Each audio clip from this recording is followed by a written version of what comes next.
Well, welcome everyone to the Chat Mode Weekly Insight Series, where we share best practices, information, and insights around the chatbot voice and AI in the Microsoft ecosystem. And today we are very privileged to have Jan Görgen of Microsoft Germany. Jan is an architect at Microsoft that specializes in conversational AI. So Jan, welcome to the live stream. Oh, thanks, Chad. And hi to everyone. Absolutely. So when we start the questions off, I typically like to ask one unique question from our guests. So I looked through your LinkedIn, and all the way back to 1995, I saw that you were sort of part of a television production out of Massachusetts in the United States. Oh, yeah. So I was curious, because I was thinking to myself this morning that, helping to facilitate a television production, has some various aspects that are almost similar to some of the conversational AI instances that you're probably building. You need to have the right script. You need to make sure that you're walking the viewers down certain paths during the course of that. So are there any similarities or any learnings that you can sort of see from your time in 1995 with the television sort of production? Well, yeah, interesting question. I wasn't prepared for that. So, but interesting what you dig up when you go through people's history. Yeah, actually, what I've done back then is I've been volunteering at the local television channel. So did all kinds of work, mostly camera work, but a bit of also helping out in the cutting room for live shows. Actually, like a weekly talk show. I was on there. I think that was what it was mainly. So yeah, I think one thing that's very similar actually to a conversation experience, I would say, is that you really need to think about what the experience should be. So what's actually the design of the conversation or the design of the show, let's say. What's the message that you want to bring across, and what's actually the thing, what are the information or what are the questions that you kind of want to transpire to people? Or if we look more on the task oriented, like more the bot side maybe of things, then obviously how can I get my user as quickly from A to B while delivering a great experience that is also fun to use actually. So yeah, maybe that's the main similarity that I would would come to mind. Yeah, absolutely. So it's probably, there are certain aspects, as you mentioned, probably similar to some of the work you're doing today. So maybe that's a good segue. If you don't mind sort of explaining to our guests a little bit more about what your focus is on, as you architect these solutions at Microsoft. So what do you do day to day? So what I do, yeah, so I'm in a little bit of a specialized team that's part of the local organization. So I mainly work with customers that are headquartered in Germany. So some of the bigger car manufacturers that I think most people in the world would know, and some other big insurance companies, things like that. So in my team, we try to bring or drive forward and do business development for all kinds of AI solutions. So actually anything that is leading edge technology at the moment, this being anything, let's say AI and ML for probably quite another while as well going forward, but also things like blockchain and other stuff. So we all kind of sort into different focus topics. So mine being the conversational AI topic, and what we also like to call AI in customer interaction. So anything that has an interaction with the user in some sort. So it doesn't have to be a customer. It could also be an employee internal experience as well. I think you're working a lot with the modern workplace experiences. So also these kinds of experiences can be a relevant thing there. And then what we do is, one thing is do business development to engage with more customers and to come up with more projects with the customers, driving conversational AI solutions in that case, but also obviously working in the projects myself. And then when I go into a project, I usually don't go into the long-term big rollout project. So I usually work in the first phases, like the first MVPs, pilot projects, and kind of getting the customer started with these experiences, and also having maybe a look at also what could the business value be of a solution, and then also obviously architecting the general components of the solution, and helping implement the first real products that go live.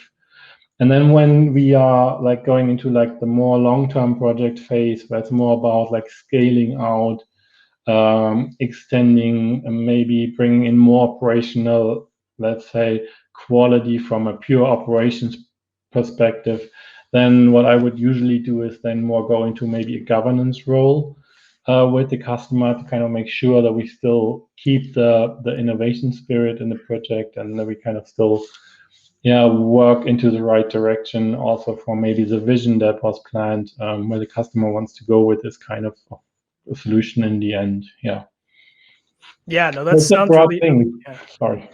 No, that sounds really exciting because, it sounds like you're sort of working on the leading edge of these technologies, doing a lot of these MVPs. So it's exciting to leverage some of the newer technology.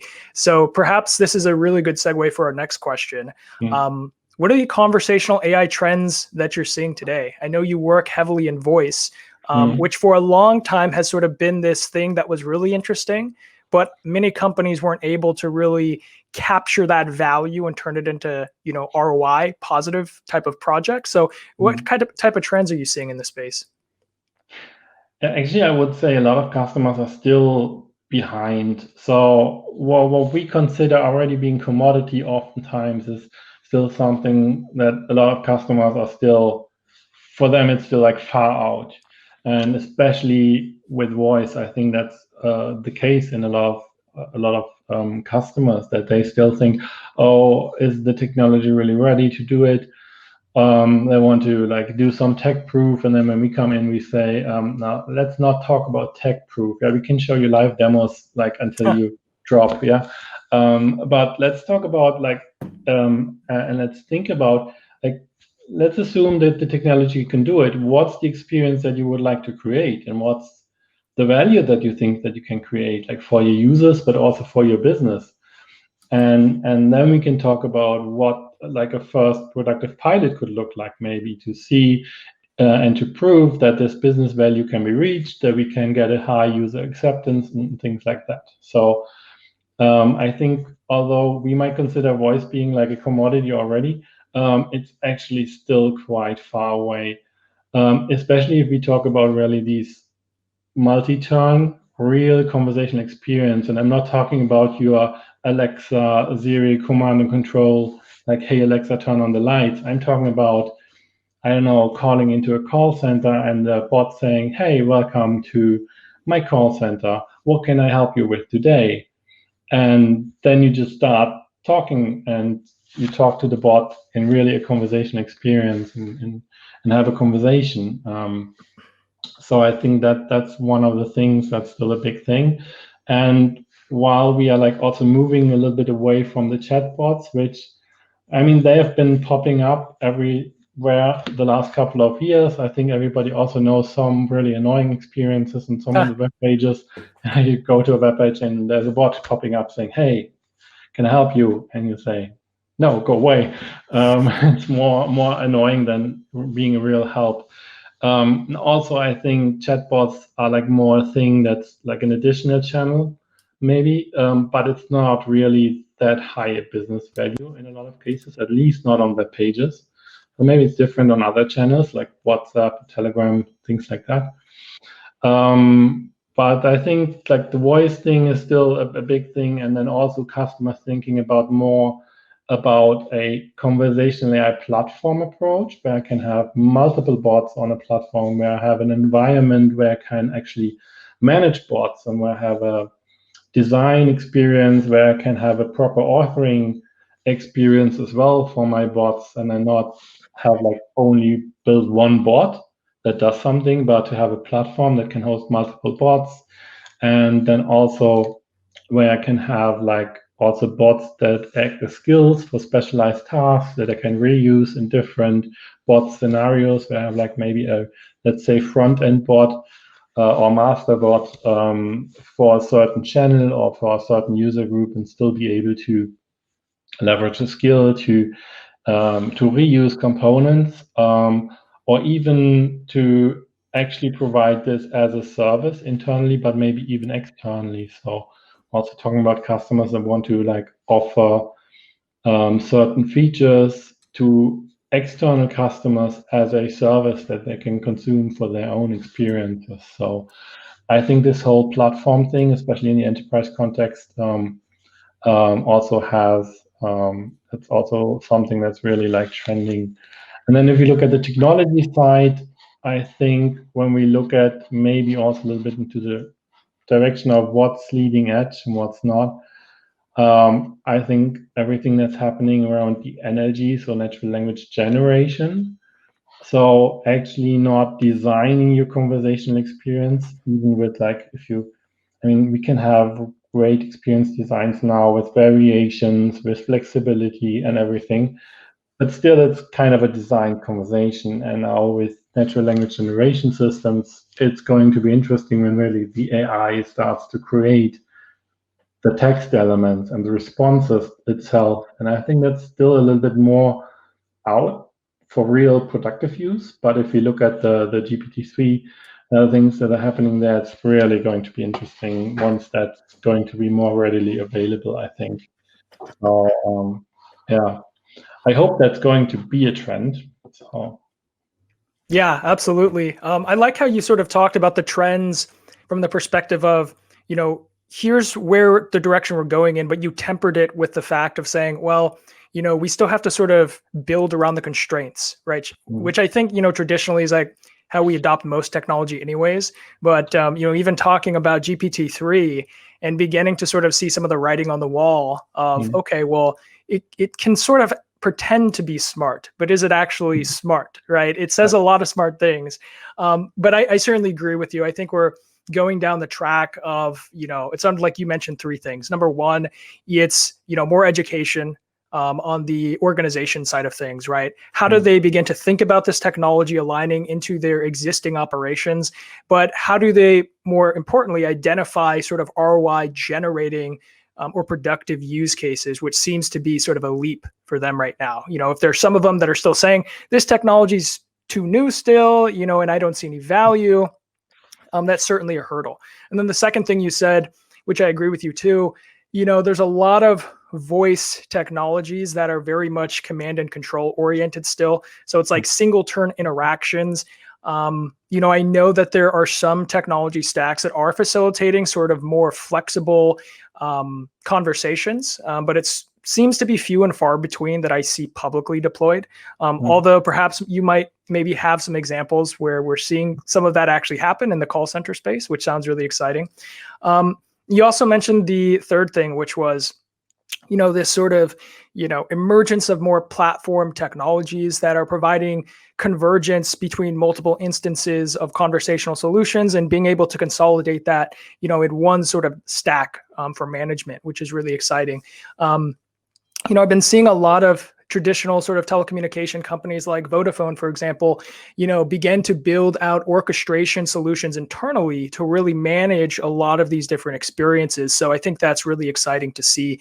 And then, of course, going back to the last thing we said, which was, natural language generation, very exciting stuff. We can look back to certain organizations that have experimented with it, but haven't seen a lot of stuff come to fruition yet.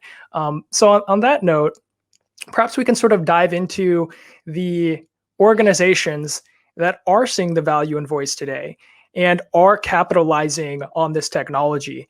So can you share with us some of the use cases that you're really excited about? And so personally, I work mainly at the moment with call center use cases. So customers, so they are not necessarily like call center providers. They're insurance companies that have a huge call center, or they are automotives that have a big call center. So I have a personal affinity also for these use cases, and also like the whole voice bot topic anyway, because for me it's a perfect combination of like talking about technology, but also talking about something that gives a real business value in the end, and also something that has other components, like to think about what a conversational experience would look like. So talking about like communication and how to speak to customers and how they will speak to you. So this whole thing as well. So for me, the breadth of the topics that you can have in such a project is what I personally love a lot. And from the use case perspective, so obviously the vision that we are trying to enable with the customers is that at some point will really replace the classic IVR solution. So for me, it's really the perfect horror when I have to call into a hotline myself, and it's still the 90s there. So you call in and it says, "Hey, welcome to XYZ. Press one if." Or the better ones, they say Bill if you have a question for your Bill, but it's still an IVR, right? And it's such a horrible experience. And now bringing in a smart bot that can act as a concierge, let's say, um, and replace this horrific IVR experiences and have a smart experience there, just saying, "Hi, welcome to, how can I help?" That's what I love to work on. And then from the use case perspective behind that, so obviously at the beginning we talk about the classic triaging, so finding out what the customer wants, and then um, like routing them into the right direction to the right agents, stuff like that. Maybe doing pre-clarification, so that's a big thing, like the classic authentication experience you have in a call center, which is like a little bit different to what you're used to when you log in with your username password. So it's this typical experience that I think most people know. Is they say, "Okay, what's your name? What's your insurance number? Now to confirm you're who you say you are, can you tell me your birth date or your address, or maybe then your bank account number or the last 5 digits of it," something like that, right? So all these pre-clarification, pre-classification topics that can be handled by a bot. And then we have the other side of the use cases that have really the end-to-end handling of a case. So we are currently working with an automotive customer, and we created an appointment booking bot. So you can call in when you need to get a service appointment, like for changing your tires. Now it's the season to like switch to winter tires in Germany now. So you can call in and make an appointment for that, or for like a car service or something like that. And so we also see these end-to-end experiences. And we are even talking about the outbound experiences now. So we are currently doing the first pilot that will do outbound calls. And that's more like a first semi-internal case. So it's a roadside assistance scenario. So a customer that like the car broke down, you are sitting on the road, you call into your call center to get roadside assistance.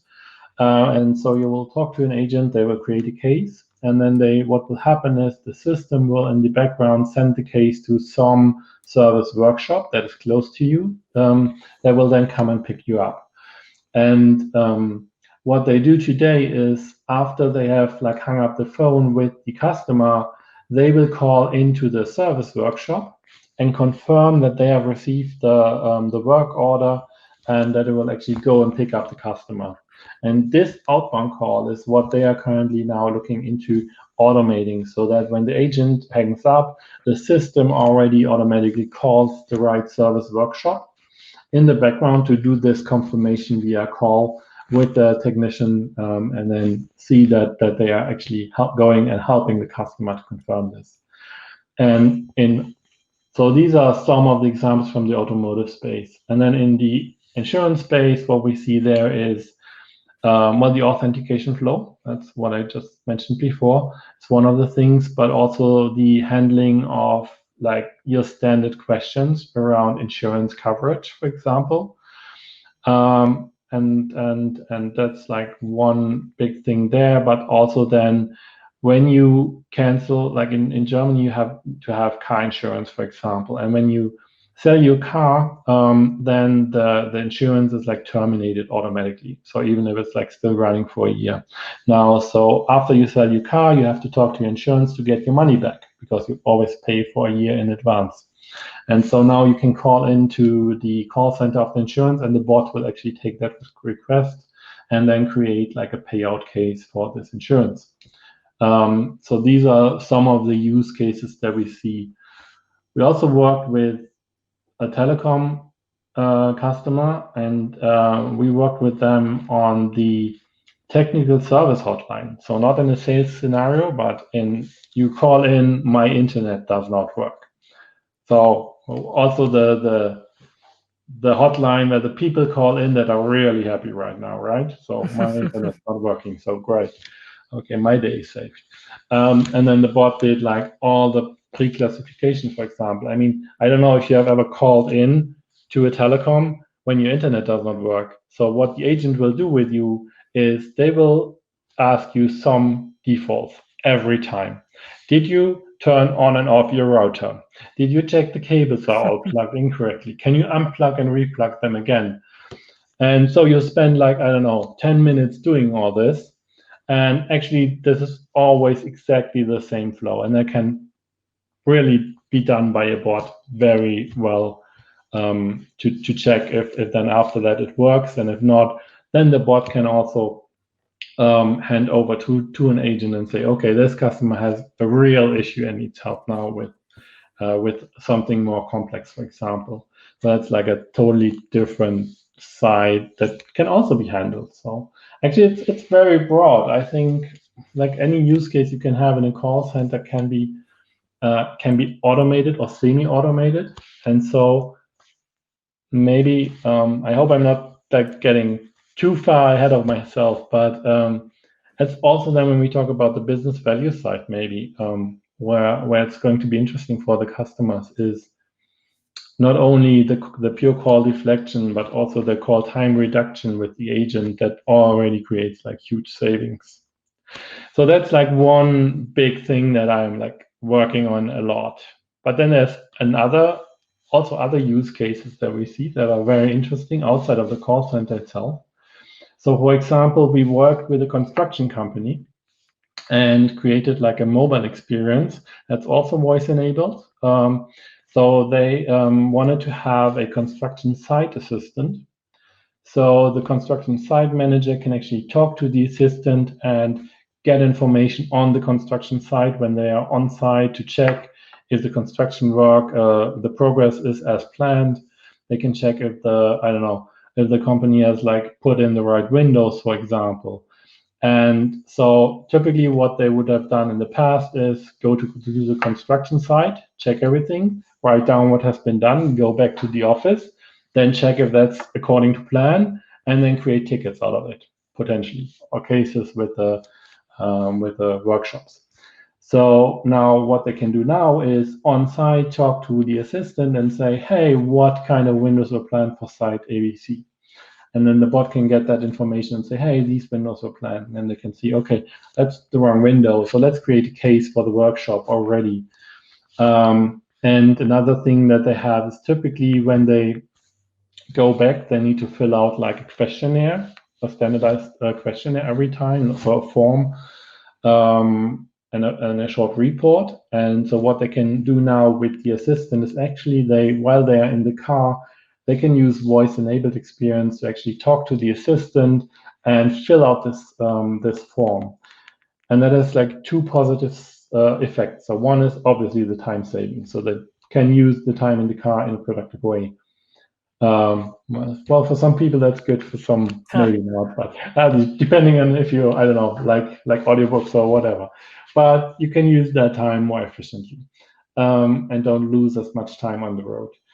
The other thing is that also helped them to get a more standardized way of fetching the responses, because the bot would actually do a fixed flow of questions with the site manager and go through those. So that would help them not forget, put in like certain information. So if you typically have your standard form and you have like this big field of, hey, put in notes here. So, I mean, typically they know what to put down, but then sometimes if you don't have a good day, you just like forget stuff. And with that assistant, you are less likely to forget stuff because the assistant will actively ask for information. So that's another like very interesting use case and scenario, I think, and that can also be, I think, transferred to other businesses. So maybe think about insurance again. If we think about the salespeople that are out on the road, like going to people's homes, so they can be supported with an assistant, potentially. Maybe get information while they're driving to a customer on the customer. So get, I don't know, what insurances do they already have? Did we recommend any coverage in the last couple of months that I want to like follow up on, or stuff like that, right? And when they go home, they can also like write a standardized report maybe, with this assistant, and keep track of what they've been doing. So I think that's also like a very interesting scenario. And in that sense, then I think there's like also like, if we categorize a little bit, we have the voice only experiences and we have the voice enabled experiences, which both can be really interesting, right? So depending on where your users are at this point. So Yeah. sorry, I just kept rambling on. So sorry for that. No, this was great. I mean, like we sort of covered, how broadly applied this technology is across industries. I think it's pretty incredible. You're saying from telecommunication to insurance to construction, to automotive. They're seeing wide applicability. In inserting these technologies in various different use cases. So I think that's really exciting. The construction use case in particular, I think really sort of paints that sort of vision of what voice can be, as a true quote unquote assistant, not as just a voice enabled experience, but one that's there to, not only make the experience more seamless, but I like the fact how you're saying that the bot is actually increasing the accuracy of the data being ingested, right? If we're saying, oh, what about this specific data point that we also need to put into the report? I think that's really exciting. As far as, how we're beginning to look at these technologies. So I think the interesting thing here is, the variety of different use cases. How should organizations be thinking about this from a maturity model perspective, or perhaps maybe it's at this current time very custom? How would you sort of think about that? I would say it depends. I Yeah. know it's a typical consulting answer. Right. But I think actually the technology is very mature already. So if we talk about especially like the voice systems, like the speech to text and the text to speech quality that we can reach by now. So in the systems that we use in our projects, we also have the option to customize these default services. So we have pre-trained services that work out of the box already, that have like a good recognition on all your common conversations, let's say. And then if you have like specific things, because you have a very specific use case or a very specific terminology that is relevant in your use case in just at a certain time, then we can customize these. And that's then also where it really depends on the use case, on how complex the project will be. So, I mean, if I have a straightforward use case, like for example, the outbound call use case. So that call is actually, it doesn't have a lot of terms. It calls the technician. If the technician picks up, says, hey, I'm technician ABC, we'll say, hey, I have this in this case for you. Did you get it? And can you accept it? And then they say yes or no, typically. So, and that's it. Yeah. So that's not a very difficult thing for any system. And we have the other experiences where we do appointment booking, where we need to, in this case, it's an automotive company. So how they identify customers is by license plates. So what we've built, for example, in this project is a special recognition for license plate information. So, and that is like, one is really the speech to text system itself, which we just custom trained a little bit on top of the baseline to especially have a good training for spelling cases. So spelling is like ABC. Those are easy, but then PMB, they are like, you have these vowels that are like close to each other that have that sound almost the same when you spell them, and then when you don't have like a word context around it.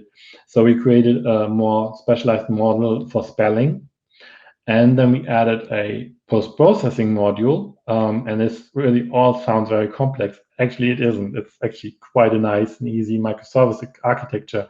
Then we created a post-processing module, which is more or less a set of business rules that will take the information received by the speech-to-text, act with an NLU system, so natural language understanding system, to extract entities. If people don't just say the license plate, but say something like my license plate is, and then we only want the license plate. And it also handles spelling alphabets. So if you say not ABC, but Alpha Bravo Charlie, for example, and it has some rules. So in Germany, for example, we have a very fixed set of rules how license plates can be put together. So you always have like an administrative district, and you have a letter combination, and then you have letters, numbers, sorry. So there's a fixed rule set how a license plate can look like in German, at least. And so this post-processing just pretty much just does nothing more than rule validation, pretty much, of whatever came in. And we support that with the speech-to-text that transfers the audio into the text, and the NLU that extracts the entities from a sentence. And then the business rule says, like, creates an output that can be handled by an application. So we also use this, for example, for the authentication flow to compare, for example, the street name that the user said with the street name that we expect, and do a validation whether this is correct or not, and then say, okay, user is authenticated or not. So there's AI components in here, but also like traditional components. And if you put together the components in the right way, and I think that's actually where the smartness or the architecture work is mostly in, is how to combine the services in the proper way.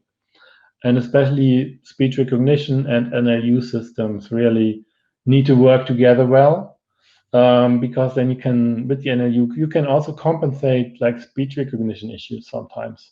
Because sometimes actually for the, I don't know, to know what the user wants, it's not really relevant if he said I or we, not in all cases. So things like that can also like help out. And so maturity wise, I think the technology is very mature, but I think the problem is that a lot of people still have skepticism around the technology, and sometimes come around, hey, we want to prove the technology can really do it, but they haven't even thought about what would be the benefit if the technology could do it. So they are talking about technology, but they don't really have a real use case, like, or a business value. And sometimes they, I think you said that earlier as well, sometimes they just want to prove the technology is not ready. But I think it's not a technology maturity thing. Obviously, there's complex situations that the technology is not yet capable of. And there's still a lot of room for improvement, especially what we talked about earlier in the natural language generation space, or also like implementing machine learning on the conversation histories to actually learn more about, get more insights on how do the people talk with the system to improve it. But even there, I think for this, the technology is ready, but we are just not, in a lot of times, we are not spending enough like time and effort to implement this as well. So we start defining a bot, then we put this together and it works. And then when we talk about a platform and an extensibility, we also need to think about, hey, how can we automate the improvement process or optimize this? Because it's not a turn on and go home. It's turn on and then help the system to learn and get better. And especially after turning it on at the beginning, you have this learning curve, which is quite steep, and then it will flatten out at some point, and then you add more use cases, more scenarios, more complexity, and then you retrain, and the system gets better and better. But it's not a it's not a next finish experience, right? Yeah, no, definitely. I like I think the point you're making is like, hey, there's a really great and robust tool set of voice enabled capabilities here, right? So it's almost these organizations have to just sort of see this voice tool here can accomplish this task here, right? Perhaps we're not at, full duplex conversational AI yet, or we can just easily, have very seamless conversations and it understands all the different nuances of the way that we speak, right? It seems like that is probably very rapidly approaching on the horizon, but for today, there is voice technology that is robust enough that can accomplish these specific use cases you're talking about here. And then I think you're making the point also that there's an even greater benefit when we start to look at how we can daisy chain multiple technologies together, which I think is really exciting. So I think the point you're making is, not necessarily a maturity model. The technology's there. We just have to go and figure out how to apply it, right? Absolutely, and really, I think what you just emphasized again is putting the right technologies together in the right way. That is really the key point. Because I also sometimes I have customers coming in saying, "Hey, is your speech recognition good enough?" Okay, and then we put in hours of audio, and then we look at the transcriptions, and then there might be a couple of mistakes. Well, actually, over the last 2 years, this has really become very good in a lot of languages, to be honest. So, but still, there are some of the mistakes, and there might be real cases where it's very important to be on point. So on really a word level exactness, that's 100%. But especially in the conversational scenarios, the multi-turn dialogue scenarios, a lot of times it's not word level accuracy 100% that's the key. It's actually having a good combination of a good speech recognition plus a good natural language understanding model, and then you can handle a lot of cases very easily. And it's a totally different discussion than that you have to apply. It's not just this one system, it's the combination that really makes the whole thing fly in the end. Yeah. Yeah, absolutely. And sort of speaking to that, I was wondering if you don't mind mentioning a couple of the technologies, when we think about a, conversational AI pipeline, right? In addition to a number of adjacent technologies, I know that, Azure Communications was recently debuted, and I saw a post you were making reference to, the integration with Omnichannel, which, on our side, we've been really excited about some of the capabilities with Omnichannel. But can you sort of talk about what that conversational AI technology pipeline looks like? Sure. So obviously, in our projects, we do leverage for the conversational experiences the bot framework. So the Microsoft bot framework that is not just giving us services in the cloud to host our bot application, and that provides us with a channel connector that has, I don't know, by now 30, 40 prepared channels that you just need to turn on and configure. You don't have to develop them.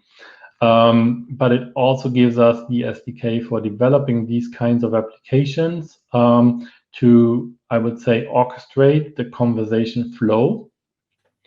And then we add the cognitive services, so AI components for specific things like vision, like speech, like knowledge extraction, stuff like that, to bring in the intelligence to the system. So with the bot framework itself, you could just build an RPA system, like a flow that's just like regular RPA flow automation.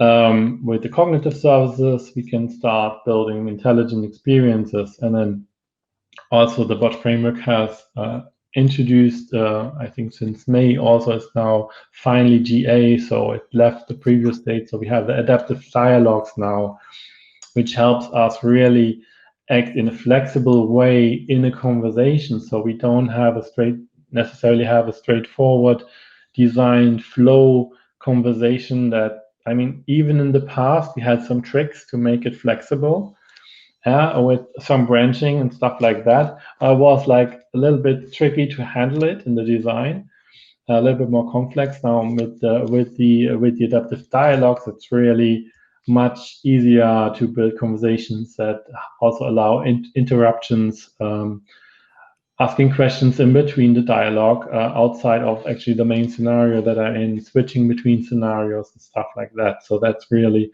interesting thing. So I think we have a real powerful orchestration, I would say, orchestration tool set now with the bot framework to allow to have these flexible conversations. Then we have the different cognitive services. So I think always in our case, what we add is the natural language understanding component, that really helps us find out what does the user want. So I don't know.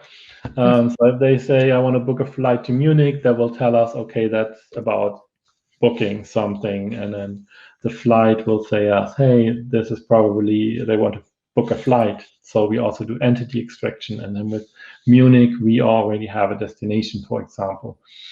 So having this intent entity extraction from what the user says, so that we then can act upon that, because now we know what the user wants to do or what they are talking about, right? And then we have other systems. So if we talk about the voice-enabled experiences, then we obviously talk about speech-to-text and text-to-speech systems that we add on the voice-enabled channels. So that can be the voice-only channels, like the telephony integrated channels. So at the moment, we do not have the first-party solution all the way ready. It's almost there. So also with Azure Communication Services, you mentioned it, there will be like something coming also to have a direct telephony channel into bot framework, which will be very exciting, I believe, in the combination with ACS. But then what we leverage even today is a partner solution that actually does exactly this, the telephony integration. So we leverage a partner solution from Audio Codes. They have what they call a voice AI gateway. I don't know, you probably have heard of it. And pretty much what they do is they connect to a telephony system via traditional telephony protocols like ZIP, and then take the audio streams that are coming in, send them to the speech recognition, send the result to the bot framework, and then send the answer of the bot to the text-to-speech and then stream it back into the telephony system. And that works really well. So we have been doing this now in a couple of projects, and that's already available today. So it's also not tomorrow or maybe in a year, it's now. And actually, we've started the first pilot that I mentioned before on the telecom use case. We did that 2.5 years ago. That's when we started that. So, and by then it was not so easy in some cases, but even then we were able to like build a good pilot system within like a half a year. And now it's been speeding up a lot. The quality has improved majorly in the last 2 years. So it's a totally different story. So that's then more the traditional integration. So we have the bot framework as our orchestrator of the dialogue. We have the cognitive service to bring in intelligence. And then we have like traditional technologies like telephony integration. That's like not something innovative in that sense. It's more innovative because we use it in an innovative use case, right? And we can add other cognitive services like the Q&A maker, for example, to create like simple knowledge bases. And then we can add like all the backend systems that you can think of in a traditional way. Anything that has an API can be included depending on use case. So be it your CRM system, be it a ticket system, And then the bot can handle different cases, obviously. So if they have a connection to a CRM, they can identify a customer and then obviously also talk with the customer about their situation or their contracts, provide information on coverage and stuff like that. If they have a connection to a ticket system, they can create cases for the customer, or they can provide a status on a case, maybe. So these are then also actually very traditional API integrations. So also from a technology point of view, it's nothing fancy. It's very traditional stuff. So the only thing is that we put it in a microservice architecture, we add AI components to it and a smart orchestration, and that's then how we create a conversational user interface. Because I think that's also a very important point. When we talk about conversational AI, mainly what we're talking about is a different user experience and a different user interface. I mean, you could also do the same things with a web portal, yeah, or your traditional desktop application. But it's a different way of interacting with the user. And that's, I think, the interesting point, and that then enables us to go into scenarios like a call center that you couldn't cover with your traditional web page. I mean, obviously, you can deviate some people to a web page, motivate them to use that. But to be honest, in a lot of cases, even myself, I like to call somebody. Yeah, so I like to call my insurance or call my internet provider, um, and like there's a ton of people. Actually, it's very interesting to see. You would think that like all the call volumes in the world are decreasing. Actually, it's not the case. It's actually quite the contrary, which is also interesting, definitely. And then, like aside of the telephony channel, I mean, we talk about. I mean, you probably know, like everybody's using WhatsApp or Messenger, Telegram, whatever. So this is also a very relevant channel that also suits and fits into this whole conversational AI experience ecosystem, let's say. And that's pretty much the same architecture. It's just a different channel and that we add to the system, let's say. No, Yeah. that's great. I mean, that was such a comprehensive, sort of dissection of what the underlying architectures are. You know, you sort of moved all the way from, the orchestration component to the natural language to some post processing to adjacent technologies we can integrate with, and then you finally wrapped it up with talking about the variety of channels. Which I think is really exciting for a lot of people. It's like the way that customers want to interact with your organization in the future is going to be highly centric to the customer, right? Maybe they want to call, maybe they want to reach out over WhatsApp or, what have you. So, I think you're really driving home the point here that, hey, the underlying technology is out there. It's getting better every day. And, it's sort of on the onus of these organizations to, begin to wrap their head around it. So, on that note, what do you suggest for organizations looking to adopt these technologies? Like, what are the first steps they should be taking just thinking about this? Like, how should they be thinking about this tech? So, as I said before, I think the technology is ready. I mean, when we go to customers, we can live demo them to death. Let's put it that way. But what really is an important thing is, I mean, yes, have a look around the market, see what is out there. There's like different providers. I think we do have quite a lead in the technology at the moment, especially if you take the whole ecosystem. Maybe not every single cognitive feature is the best, but to be honest, that's also a head-to-head race. So today I wake up and then it's I don't know, it's Google speech recognition is the best. Then the next day I wake up and it's AWS, and the next day I wake up and it's Microsoft.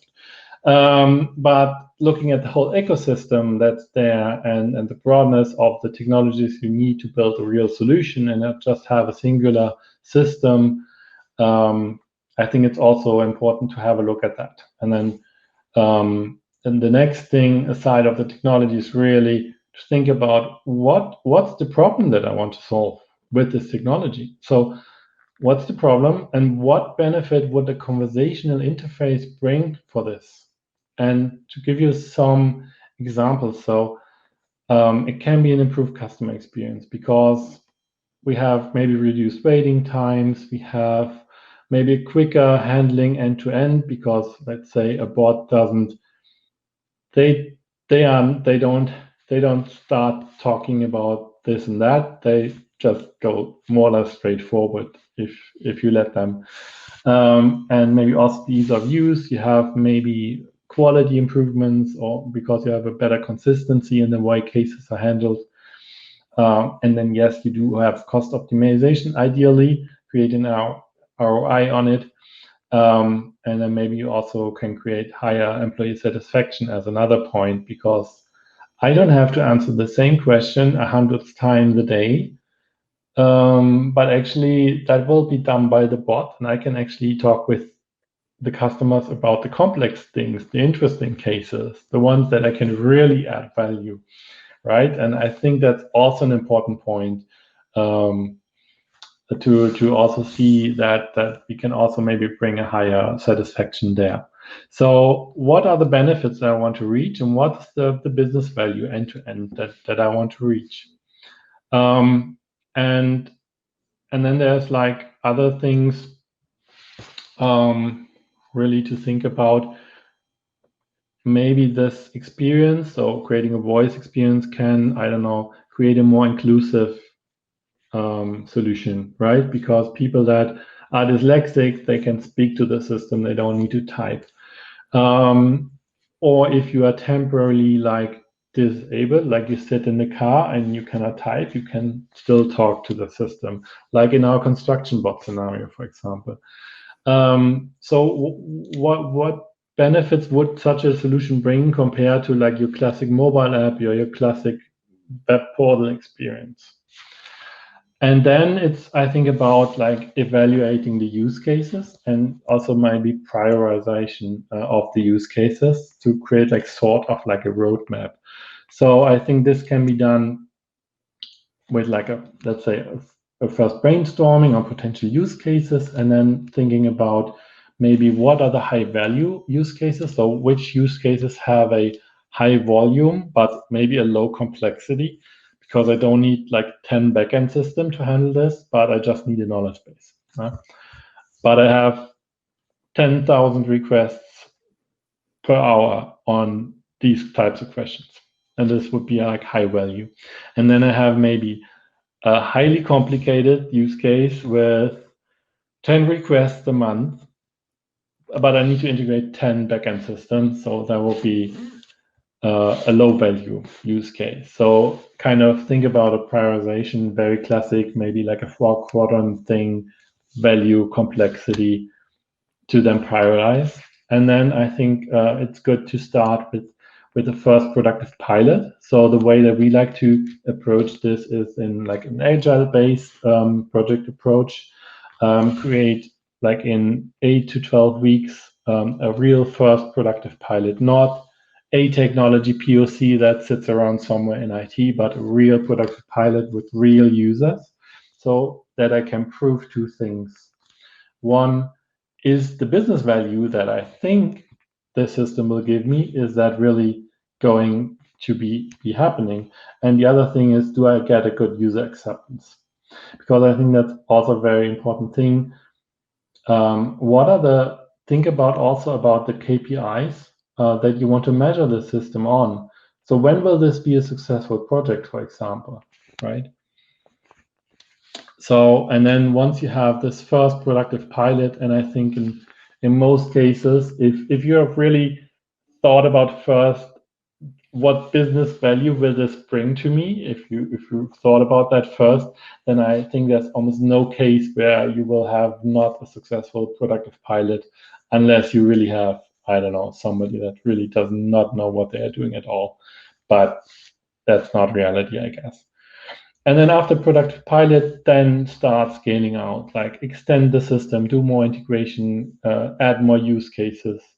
And I think that's also where this whole agile project approach really is helpful, because then you can also plan extensions and sprint iterations, and extend as you go while you create business value. So you don't have to spend a million project, work for 2 years, and then see if this brings value, right? That's not how projects work these days anymore. I think nobody, no company, no customers is going to invest in this way anymore. So people want to like create short-term value, have a quick time to market, and then realize more value as you go and extend. And actually, that if you have a good case with also a good business case, then you can also have really nice ROI cycles, right? Because you can really, with the first iteration, you can already create some value that pays for the first iteration or maybe the second. And then as you extend and create value, always like kind of finance your project in advance with that. So that can also be a really nice addition, I think, to that approach. Yeah, no, absolutely. So, the implementation paradigm has changed and, start with the pilot, think about it pragmatically, align those technologies. I think that's really great advice. I know we're coming down to the hour here. So I always like to end some of these conversations by asking this question. Just because the space that we operate in is very cutting edge, oftentimes there's ambiguity. Sometimes there are no right answers, and we just have to explore and try and figure out how to make something work. So at the end of the day, like, what keeps you motivated? What keeps you inspired? That's an interesting question. It's a little bit difficult to think about that, but actually, really, it's so interesting to see these solutions coming to life. And I've done a couple of these voice bot projects by now, but in every single one of them, I learned something new because the technology is progressing. So there's new things to add to the solution. There's new benefits to gain or to leverage.